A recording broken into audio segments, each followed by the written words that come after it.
friends and families, welcome to Free Baking Class by Elfin. இன்னைக்கு ஒரு பர்ஃபெக்டான condensed milk bread தான் ready பண்ண போகிறோம். இதை வந்து செய்கிறதும் சிம்பிளாக செஞ்சிடலாம், குறைவான இன்க்ரீடியன்ட்டில்.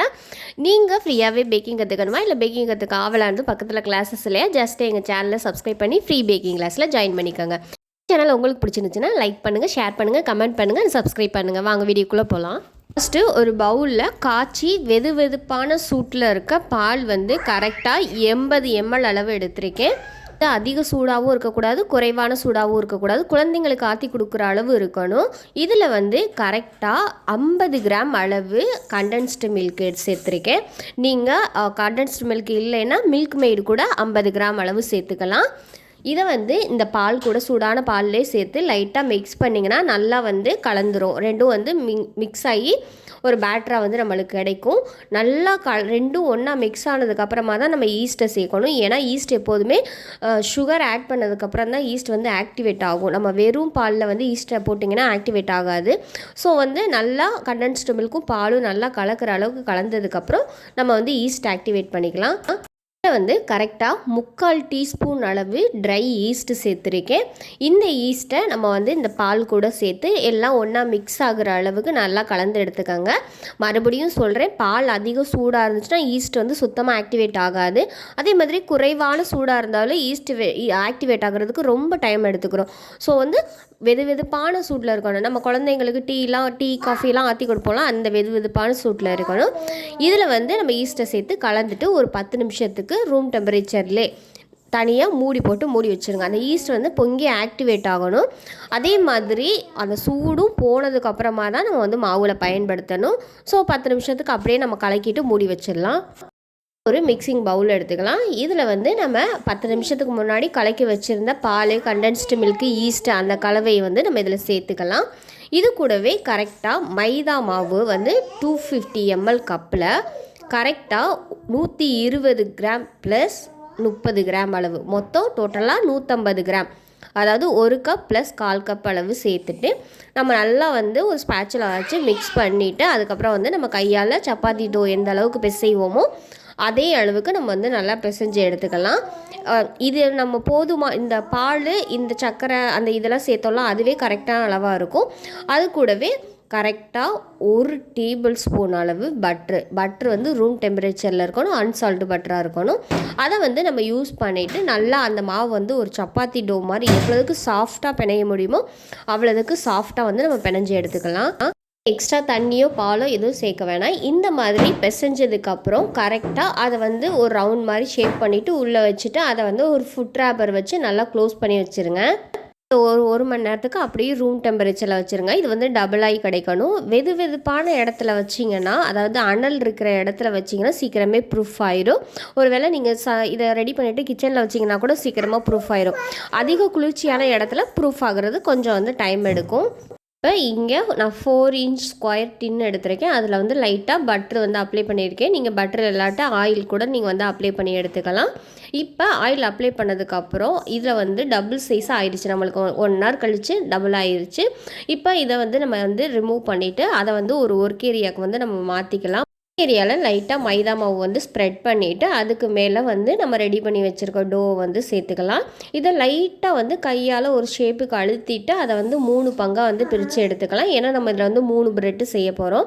ஸோ வந்து 3 பங்காக பிரித்ததுக்கப்புறம் அதை வந்து ஒரு பீஸை எடுத்து இந்த மாதிரி லைட்டாக ஒரு சப்பாத்தி எந்த சைஸில் தேய்ப்பீங்களோ அதை விட கொஞ்சம் திக்னஸ்ஸாக சுற்றி இருக்க பாகங்களை எல்லாம் அடியில் கொண்டுட்டு வந்து அதை வந்து நல்லா க்ளோஸ் பண்ணிடுங்க. ஏன்னா அந்த விறுவிறுவாக தெரியாமல் இருக்கிறதுக்காக இந்த மாதிரி நல்லா டைட்டாக பிடிச்சிட்டு அதுக்கப்புறமா இந்த மாதிரி ரோல் பண்ணிங்கன்னா உங்களுக்கு வந்து விறுவிறுவாக இருக்கிறது தெரியாது. இப்போ வந்து ஃப்ளாட்டன் பண்ணிக்கலாம். ஒரு சப்பாத்தி ரோல் வச்சு நம்ம வந்து சப்பாத்தி எப்படி தேய்ப்போமோ அதே அளவுக்கு தேய்ச்சி எடுத்துக்கலாம். மாதிரி தேய்ச்சி எடுத்ததுக்கப்புறம் ஒரு பக்கத்தை மட்டும் லைட்டாக நல்லா அழுத்தி கொடுத்துக்கோங்க. ஏன்னா அதை வந்து நம்ம ஒட்டணும். இப்போ வந்து அந்த சப்பாத்தி மாதிரி இருக்கிறத வந்து நம்ம ரோல் பண்ணி எடுத்துக்கலாம். ரோல் பண்ணிவிட்டு அந்த எண்டில் இருக்கிறத வந்து நம்ம வந்து லைட்டாக அப்படியே தேய்ச்சி அழுத்தி லைட்டாக ஒட்டி விட்டுறலாம். இதே மாதிரி 3ஐயும் நம்ம செஞ்சு எடுத்துக்கிட்டு நம்ம ரெடி பண்ணி வச்சுருக்க பேக்கிங் ட்ரேயில் வந்து ஒன்றா வந்து அடுக்கிடலாம். ஆல்ரெடி பேக்கிங் ட்ரேயில் வந்து பட்டர் அப்ளை பண்ணியிருக்கோம். இப்போ பார்த்திங்கன்னா தெரியும், எல்லாத்துக்கும் நடுவில் ஒரு கேப் இருக்கிற மாதிரி இருக்கும். இதை வந்து நம்ம மறுபடியும் டபுளாக ப்ரூஃப் பண்ண வைக்கணும். ஸோ வந்து மறுபடியும் ஃபுட் ரேப்பர் போட்டு நல்லா க்ளோஸ் பண்ணிவிட்டு ஒரு 1 ஹவருக்கு அப்படியே வச்சுருங்க. இப்போ பார்த்தீங்கன்னா எல்லாம் கேப்பே தெரியாமல் நல்லா வந்து டபுளாக ரைஸ் ஆகி வந்திருக்கு. இப்போ வந்து அந்த பேப்பரை வந்து நம்ம எடுத்துட்டு நம்ம வந்து இது மேலே லைட்டாக மில்க்கு காய்ச்சி ஆற வச்ச பால் இருக்குல்ல, அந்த பாலை வந்து லைட்டாக இது மேலே ஸ்ப்ரெட் பண்ணிவிட்டு, ரொம்ப ஸ்ப்ரெட் பண்ணிடாதீங்க, லைட்டாக ப்ரஷ் வச்சு ஸ்ப்ரெட் பண்ணிவிட்டு நம்ம ஓடிஜியில் இதை வந்து வச்சிடலாம். ஓடிஜியை 10 நிமிஷம் ப்ரீஹீட் 180 டிகிரியில் top and bottom rod on பண்ணிவிட்டு ப்ரீஹீட் ஆன் பண்ணிக்கோங்க. இப்போ பேக் பண்ணுறதுக்கு கரெக்டாக ஒரு 18 நிமிஷம் அளவு பேக்கிங் டைம் ஆன் பண்ணிக்கோங்க. குக்கரில் நீங்கள் பேக் பண்ணுறீங்கனாலும் இதே டைம் தான். எப்போதுமே ஓடிஜிக்கும் குக்கருக்கும் சேம் டைம் தான். ஆனால் அதோட அனலை குறைச்சி வைக்கிறதும் கூட்டி வைக்கிறது டெம்பரேச்சர் மட்டும்தான் மாறும். ஸோ வந்து எல்லா கேக்ஸுக்குமே ஓடிஜியில் என்ன டெம்பரேச்சர் சொல்கிறோன்னா அதே டெம்பரேச்சரை நீங்கள் வந்து குக்கர்லேயோ பிரியாணி பாத்திரத்துலையோ நீங்கள் யூஸ் பண்ணுங்கள், உங்களுக்கு கரெக்டாக ரிசல்ட் வரும். அண்ட் பாட்டம் ராடு ரெண்டுமே ஆனில் இருக்க மாதிரி பார்த்துக்கோங்க. இப்போ 18 நிமிஷம் கரெக்டாக வேகட்டும். வெந்துட்டுருக்க அதே டைமில் அன்சால்ட்டு பட்ரு வந்து 1 டீஸ்பூன் அளவு எடுத்துக்கிறது. 1 டீஸ்பூன் அளவு கண்டென்ஸ்டு மில்க்கு, ஸ்வீட்டட் கண்டென்ஸ்ட் மில்காக இருந்தாலும் சரி, இல்லை மில்க் மேடாக இருந்தாலும் சரி, இதையும் சேர்த்துருங்க. சேர்த்துட்டு ரெண்டையும் ஓரளவுக்கு லைட்டாக மிக்ஸ் பண்ணி வச்சுருங்க. அதாவது பட்டரும் கண்டென்ஸ்டு மில்க்கும் ஒன்றா மிக்ஸ் ஆகிற அளவுக்கு. நம்ம ப்ரெட்டு வந்து நல்லாவே வெந்துருச்சு. இப்போ வந்து பார்க்க ட்ரையாக தான் இருக்கும்.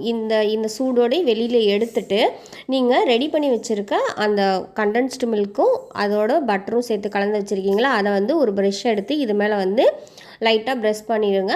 அதுக்கப்புறம் சாப்பிடும்போதும் அதை வந்து டிப் பண்ணி கூட சாப்பிடலாம், ஒன்றும் பிரச்சனை இல்லை, நல்லா தான் இருக்கும் டேஸ்ட் வைஸு. அப்படியே வாயில் வச்சோடனே மெல்ட் ஆகிற மாதிரி இருக்கும், பார்க்கவே அவ்வளோ டெம்ப்டிங்காக இருக்கும். ஸோ வந்து ஹெல்த்தியாக நம்ம வீட்டிலே செய்யும்போது அது இன்னுமே டேஸ்ட்டாக இருக்கும். அது மட்டும் இல்லாமல் இது நிஜமாலுமே சாப்பிட்றதுக்கு அவ்வளோ இதாக இருந்துச்சு. இதை ஏன்னியோ இல்லை பிரிச்சோ காட்டலை அப்படின்னா இது வீடியோ பேக்ரவுண்டை பார்த்தீங்கனாலே தெரியும். ஏன்னா நான் இது வந்து ஒரு 2 மந்த்ஸ்க்கு முன்னாடி எடுத்த வீடியோ. ஆக்சுவலி ஊருக்கு போகிறதுக்கு முன்னாடி அவசரமாக எடுத்துகிட்டு போனேன்.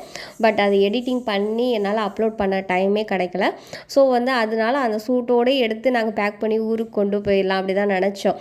சரி ஓகே, பிள்ளைங்க எடுத்துருவாங்க சுற்றுன்னு சொல்லிவிட்டு நான் அதை ஓடிஜிக்குள்ளே வச்சுருந்தேன். கடைசியில் பார்த்தா நான் எடுத்துகிட்டே போகலை, ஆக்சுவலி மறந்து வச்சுட்டு போயிட்டேன். அதுக்கப்புறம் ஊருக்கெலாம் போயிட்டு வந்ததுக்கப்புறம் நான் பார்த்தா அது வந்து அப்படியே எறும்பெல்லாம் உள்ளே ஓட்ட போயிட்டு மேலே மட்டும் கூடு மட்டும் இருக்குது அந்த ஷேப்பில், அதாவது அந்த ப்ரெட்டு ஷேப்பில் இருக்குது. ஆனால் உள்ளக்க பார்த்தா ப்ரெட்டு இல்லை, அந்த மாதிரி ஆயிடுச்சு. ஸோ அதனால தான் நான் கட் பண்ணி காமிக்கலை.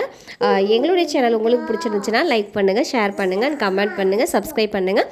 பக்கத்தில் இருக்க பெல் ஐக்கானை கிளிக் பண்ணி ஃப்ரீ பேக்கிங் கிளாஸில் ஜாயின் பண்ணிக்கோங்க. Thank you for all. அது மட்டும் இல்லாமல் நிறைய பேர் நீங்கள் கேட்டுகிட்டே இருக்கீங்க, ஆக்சுவலி வந்து நேரில் கிளாஸஸ் எடுப்பீங்களான்னு கால் பண்ணிகிட்டே இருக்கீங்க. நான் என்ன தான் சொன்னாலும் யாருமே கேட்க மாட்டேங்கிறீங்க. சரி ஓகே, அது உங்களோட இது. பட் வந்து என்னால் முடியாதுன்ட்டு நான் நிறைய வீடியோவில் சொல்லியிருக்கேன். ஏன்னா 2 குட்டி வாண்டுங்க இருக்காங்க. அவங்கள வந்து ஒரு ஆள் ஸ்கூல் போகிறாங்க, ஒரு ஆள் செய்கிற சேட்டையே 2 பேர் செய்கிற அளவுக்கு இருக்குது. ஸோ இப்போ ஆடியோ ரெக்கார்ட் பண்ணும்போது கூட நீங்கள் பார்த்துருப்பீங்க, அவங்க ஒரு பேக்ரவுண்ட்லேருந்து கத்திட்டு ஆட்டம் போட்டுட்டு தான் இருக்காங்க. ஸோ இப்போ முடியாது, நெக்ஸ்ட் டைம் பண்ணும்போது கண்டிப்பாக கொடுக்குறேன். ஏன்னா அந்த பிளான் வந்து இருக்குது. சீக்கிரமே உங்கள் எல்லாருக்கும் ஒரு குட் நியூஸ் வேறு சொல்லலான் இருக்கேன். சீக்கிரமாக சொல்லுவேங்கிற ஒரு நம்பிக்கை இருக்குது. அந்த குட் நியூஸ்க்காக நீங்கள் அந்த குட் நியூஸ் நல்லபடியாக நடக்கணும்னு சொல்லிவிட்டு நீங்கள் எல்லோரும் ப்ரே பண்ணிப்பீங்கன்னு நான் நம்புகிறேன். அந்த குட் நியூஸில் நீங்கள் வந்து எல்லோரும் எனக்கு சப்போர்ட் பண்ணுவீங்கன்னு இன்னும் ஆவலாக இருக்கேன். Thank you for all. எல்லோரும் உங்களோட லவ் அண்ட் சப்போர்ட்டை கொடுத்ததுக்கு ரொம்பவே நன்றி. அது மட்டும் இல்லாமல் நம்ம வந்து 70K தாண்டிட்டோம், 72,000 சப்ஸ்கிரைபரை வந்து தாண்டிட்டோம். ரொம்பவே நன்றி எல்லாருக்கும்.